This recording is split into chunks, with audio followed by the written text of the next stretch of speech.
two queens, two cousins, two women born into crowns in a world ruled by men. Elizabeth Tudor, Queen of England, cautious, calculating, and famously unmarried. Mary Stuart, Queen of Scots, charming, ambitious, and destined for tragedy. Their lives would become a long shadow over each other. Their crowns would collide. Their peace would break. And one of them would not survive the game. Elizabeth grew up in fear. Her mother, Anne Boleyn, was executed when she was just 2. She lived her childhood knowing one lesson. A crown is not protection. A crown is a target. This taught her caution, restraint, silence. Elizabeth learned to trust no one fully. Not even family. Not even cousins. Mary's childhood was the opposite. Born a queen at just 6 days old, she was sent to France to be raised in luxury. She was adored, educated, celebrated. She married the French prince and became Queen of France at 16. Graceful, intelligent, and beautiful. She carried herself like a queen from birth. But comfort can blind you. Power without suffering creates confidence. Sometimes too much confidence. When Mary's young husband died, she returned to Scotland. But the Scotland she came back to was not a fairy tale. The country was divided by religion. Protestants versus Catholics. Nobles fighting for power. Suspicion everywhere. Mary was Catholic, and that alone made her a threat in her own kingdom. Still, she believed she could win everyone with charm. That belief would cost her everything. Elizabeth watched Mary's return with silent fear. Why? Because many Catholics believed Mary, not Elizabeth, was the rightful ruler of England. Mary was the granddaughter of Henry VIII's sister. Her bloodline was clean. Her Catholic support was strong. If Mary gained enough popularity, Elizabeth's throne could crumble. This was not just family. This was rivalry, written into their blood. Mary married Henry Darnley, a handsome but unstable man. He was jealous, violent, emotionally unpredictable.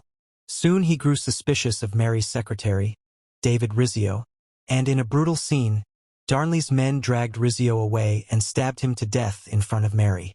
The country was horrified, but Mary kept going. Then, in another twist, Darnley was murdered, his house blown up, and Mary married the man many suspected arranged it. Lord Bothwell. The nobles revolted. The people turned against her. Mary was forced to abdicate and flee for safety. But instead of fleeing to France or Spain, she ran to England, to Elizabeth. A fatal mistake. Mary expected protection. She expected Elizabeth to help her regain her throne. But Elizabeth remembered her childhood, her mother's execution, the dangers of rivals. Instead of welcoming Mary, Elizabeth imprisoned her. A queen holding another queen captive, a political storm waiting to explode. Mary was charming, persuasive, and determined.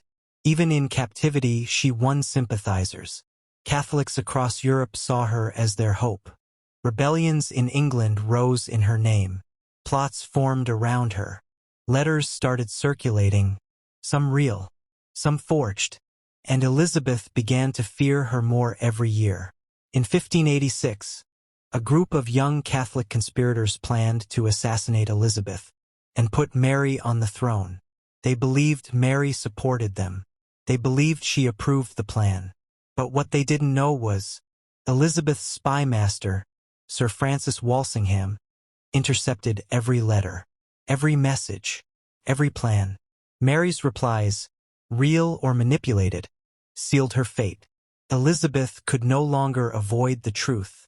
As long as Mary lived, England was in danger. Elizabeth hesitated. Executing a crowned queen was unthinkable. Could destroy her reputation. Could provoke war. But leaving Mary alive meant risking her own death. Finally, Elizabeth signed the death warrant. A decision she would spend her life defending and regretting. On February 8, 1587, Mary faced death with dignity. She wore red, symbolizing sacrifice. She spoke calmly, praying for her enemies, Even for Elizabeth, her execution was brutal, but her courage was undeniable. Mary died believing her son would one day unite the crowns. And she was right. Mary's death ended the threat. Elizabeth's throne was safe. England remained stable under her long rule. But the victory came with a cost. The world saw Elizabeth as powerful, but she often felt isolated. A queen who had sacrificed family for duty. And when Elizabeth died in 1603, Mary's son, James VI of Scotland, became James I of England, fulfilling Mary's prophecy. Two queens, two rivals, two lives bound together, and one legacy that shaped the destiny of Britain. The tragedy of Elizabeth and Mary is a lesson in power, perception, and survival. Being born for the throne doesn't mean you're ready for the throne. Mary was raised in luxury. She never learned fear until it was too late.